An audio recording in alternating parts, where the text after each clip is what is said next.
तो ऐसे में यूपी से खबर है, जहां कुशीनगर में गढ़िया मस्जिद पर कोर्ट का बड़ा फैसला सामने आ गया है। मुस्लिम फरीक की अपील को खारिज कर दिया गया है। कोर्ट ने इंतजामिया का बेदखली हुक्म कायम रखा है। रास्ते की जमीन से कब्जा हटाने को कहा गया।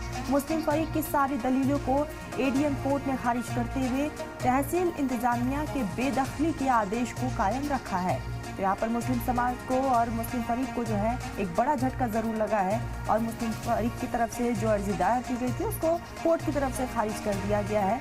तो कोर्ट का फैसला स्पष्ट सामने आ चुका है। मुस्लिम फरीक की अपील को खारिज किया गया है। आपको बता दें कि कोर्ट ने इंतजामिया का बेदखली हुक्म कायम रखा है और ऐसे में अब देखने वाली बात कि मुस्लिम फरीक की तरफ से आगे कानूनी तौर पर क्या कुछ रास्ता अपनाया जाता है। तो इस पूरे मामले को लेकर एडीएम कोर्ट ने खारिज करते हुए तहसील इंतजामिया के बेदखली के आदेश को फिलहाल कायम रखा है।